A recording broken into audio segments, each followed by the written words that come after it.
오늘 함께 나누실 말씀은 에베소서 1장 22절에서 23절까지의 말씀입니다.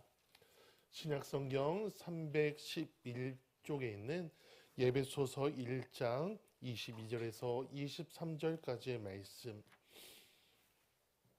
다 찾은 줄 알고 우리 두 절이니까 한 목소리로 함께 봉독하도록 하겠습니다. 읽겠습니다. 시작. 또 만물을 그의 발 아래 복종하게 하시고 그를 만물 위에 교회의 머리로 삼으셨느니라. 교회는 그의 몸이니 만물 안에서 만물을 충만하게 하시는 이의 충만함이니라. 아멘. 오늘은 우리가 꿈꾸는 교회, 그리스도의 몸, 그분의 충만함으로 살아가는 공동체라는 제목으로 함께 말씀을 나누려고 합니다. 그리스도의 몸된 교회의 신비 앞에 우리는 서 있습니다. 사랑하는 성도 여러분, 우리가 오늘 함께 묵상할 에베소서 1장 22절에서 23절의 말씀은 사실 에베소 전체를 관통하는 심장과 같은 그런 선언의 말씀입니다. 이 짧은 두 구절 안에는 교회가 무엇인지, 그리고 우리는 누구에게 속해 있는지, 그리고 교회가 세상 속에서 어떠한 사명을 감당해야 되는지에 대해서 응축적으로 말씀하고 있는 것입니다. 우리는 늘 교회는 그리스도의 몸입니다라는 그런 표현을 많이 듣고 살아왔습니다. 익숙한 말이죠. 그러나 정작 질문해보면 교회가 그리스도의 몸이라는 말이 무엇을 의미하는지를 우리가 정확하게 알지 못하고 있습니다.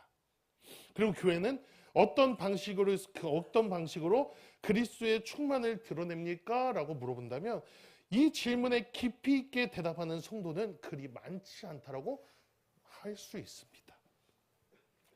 사실 이 표현은 단순한 비유가 아닙니다. 바울은 우리에게 교회의 본질적 정체성을 일깨우며 그 정체성을 아는 만큼 교회의 사명도 분명해진다라는 사실을 말해줍니다. 오늘날 교회가 겪는 많은 혼란과 상처, 그리고 분열의 이유는 어쩌면 교회가 누구인 것인지, 그리고 교회가 어떤 존재인지를 잃어버렸기 때문일 것입니다. 그래서 오늘 우리는 다시 본질로 돌아가야 됩니다. 교회는 사람들의 모임이 아닙니다. 조직이나 기관도 아니라는 사실입니다. 목회자의 리더십만으로 움직이는 그런 단체도 결코 아닙니다. 교회는 그리스도의 몸이며 그분은 교회의 머리이십니다. 오늘 이 두 가지 사실을 우리 안에 깊이 새기기를 주님의 이름으로 소망합니다. 왜 이 주제가 우리 교회에 중요할까요? 요즘 시대를 보면 교회가 세상의 공경만 받는 것이 아니라 교회 안에서의 정체성의 혼란도 여러분들 쉽게 일어난다라는 사실입니다. 교회를 하나의 브랜드처럼 생각하기가 쉽습니다. 그리고 예배를 서비스로 받아들이는 문화가 요즘 생겨나고 있습니다. 그리고 무엇보다 공동체의 신앙보다는 개인의 신앙이 더 중요하다라는 말을 사람들이 많이 하곤 합니다. 이러한 흐름 속에서 우리가 반드시 붙잡아야 될 진리가 바로 오늘 본문에 있다라는 사실입니다. 교회는 그리스도의 몸이며 그리스도는 교회의 머리이시다라고 말씀하고 있습니다. 이 말은 단순한 교리적인 진술이 아니라 교회의 존재 방식, 그리고 움직임, 목적, 능력이 모든 것을 결정하는 선언입니다. 만약 교회가 그리스도의 몸이면 그 몸을 움직이시는 분도 그리스도이시다라는 사실이죠. 그리고 교회의 방향을 정하는 것도 그리스도이십니다. 교회의 능력을 채워주는 분도 당연히 그리스도이십니다.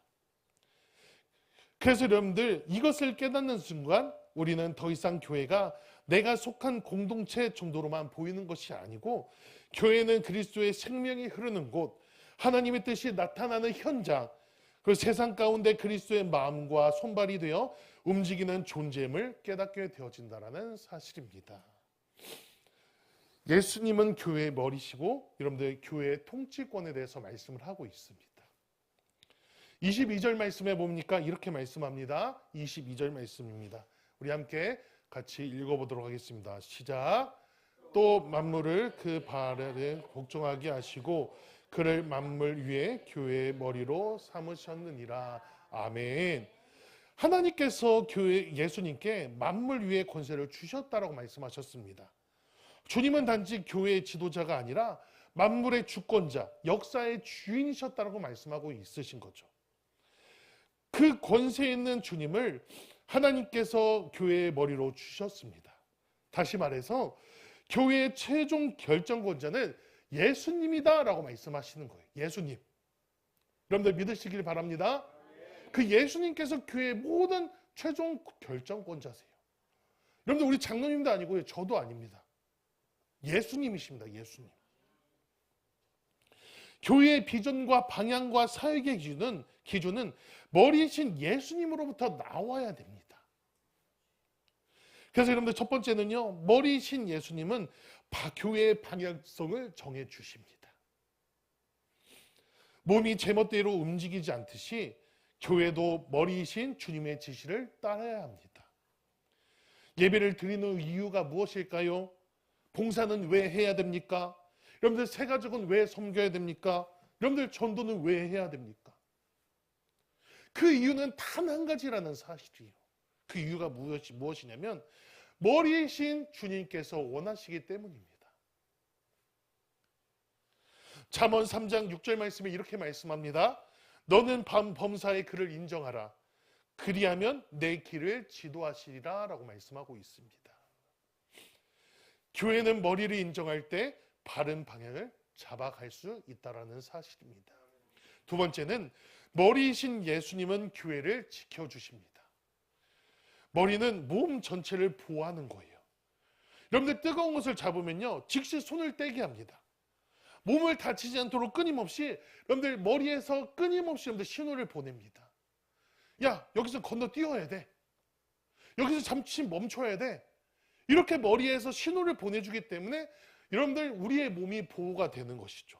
그래서 교회 또한 마찬가지입니다. 주님이 머리 되시면 교회는요 절대 무너지지 않습니다.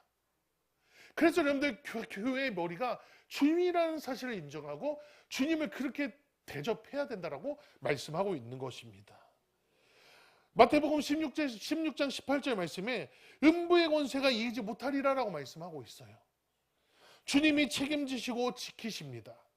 우리가 잘해서가 아니라 머리신 주님이 우리를 보호하시기 때문에 우리가 이만큼 살아갈 수 있고 우리 교회가 이만큼 우리가 번듯이 설 수 있다라고 말씀하고 있습니다. 자, 교회는 그리스도의 몸입니다.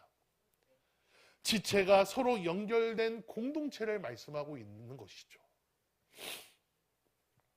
본문은 계속해서 말씀합니다. 교회는 그의 몸이니 라고 말씀합니다. 교회는 그의 몸이니. 교회의 본질은 건물이나 조직이 아닙니다. 교회는 살아있는 몸입니다. 그리고 그 몸은 예수님과 연결된 사람들의 연합체라고 말씀할 수 있습니다. 그래서 여러분들 첫 번째는요, 몸은 머리와 분리할 수가 없습니다. 머리 없는 몸은 죽은 몸이죠. 머리가 댕강 잘려져 있어요. 그러면 여러분들 그 몸은 생명력이 있어서 막 팔다리가 움직입니까? 아니죠. 마찬가지로 예수님이 없이 존재하는 교회는 교회가 아니라 사입이에요. 사입이. 이단 사입입니다. 예수님이 살아서 움직이는 것, 교회가 살아서 움직이는 것은 우리의 프로그램 때문에 살아서 움직이는 것이 아니라 예수님과 함께 연결되어 있기 때문에 움직인다라는 사실입니다. 또 두 번째는 몸의 각 지체는 서로의 존재를 필요로 합니다. 고린도전서 12장 말씀이 이렇게 말씀합니다. 뭐라고 말씀하냐면 여러분들 12장 27절 말씀인데 함께 읽어보도록 하겠습니다. 준비 시작.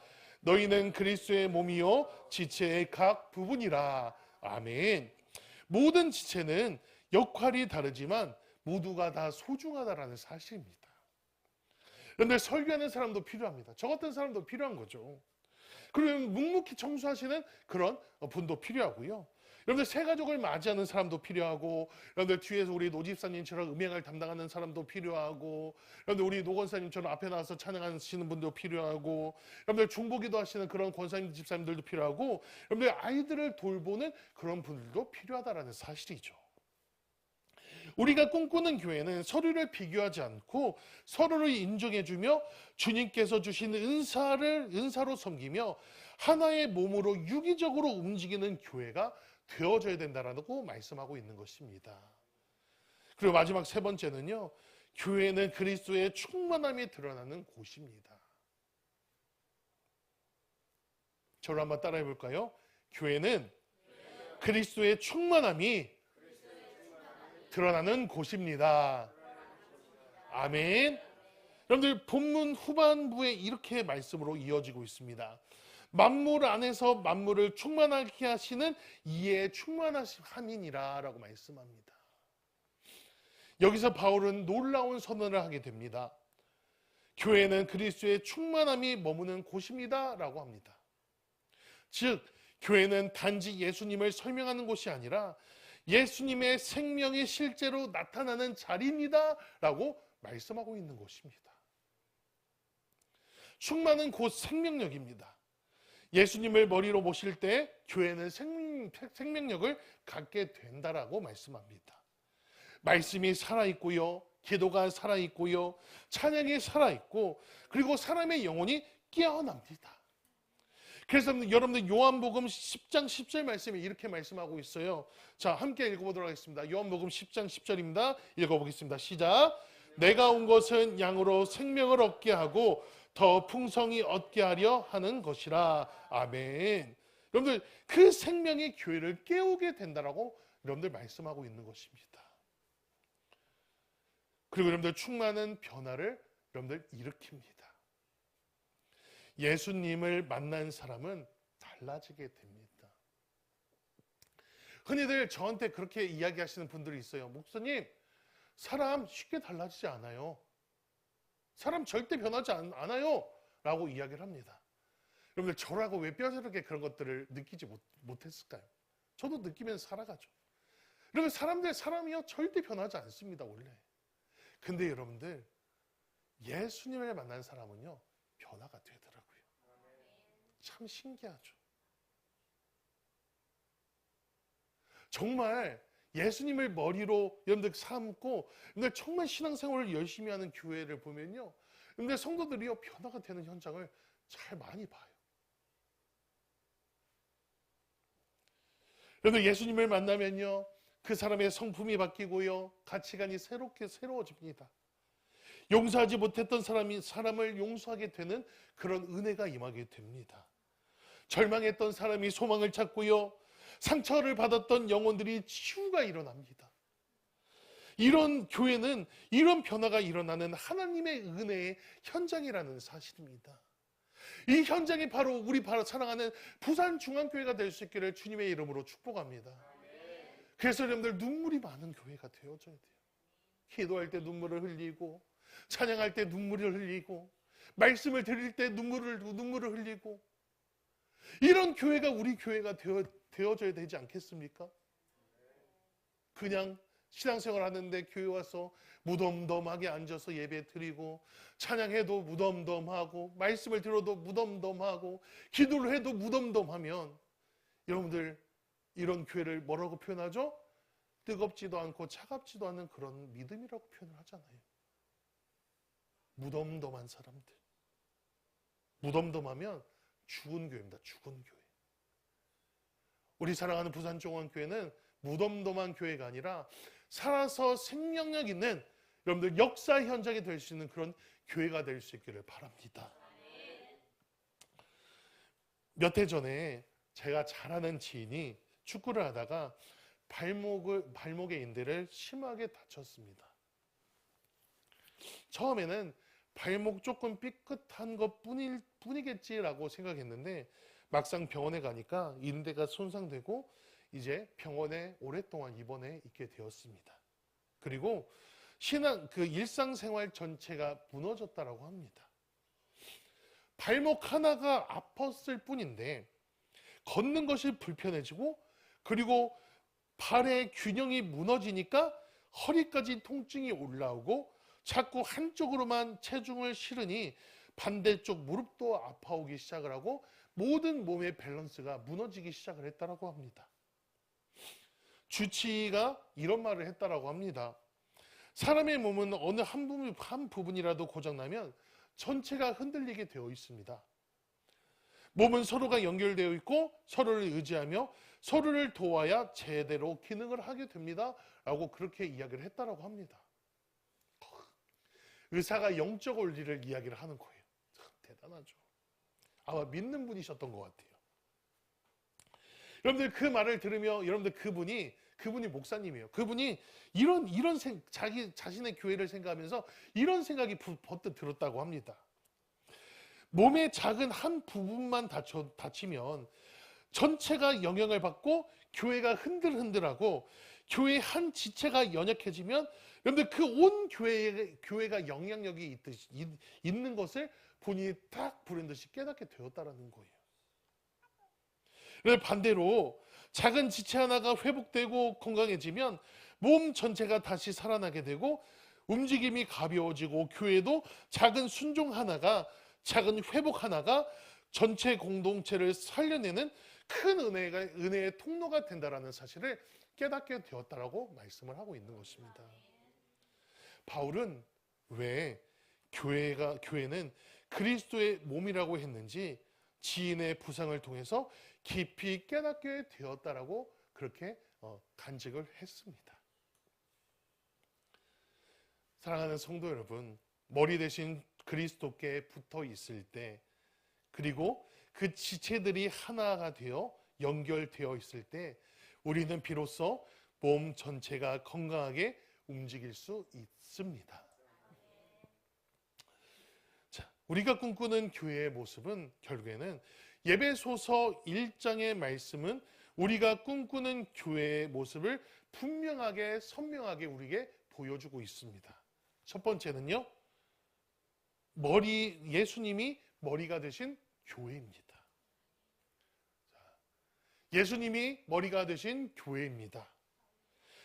사람보다 주님을 우선시하고 상황보다 말씀을 붙들고 모든 결정을 주님께 묻는 교회, 이 교회가 바로 예수님을 머리로 우리가 섬기는 교회이다라고 말씀하고 있는 것입니다.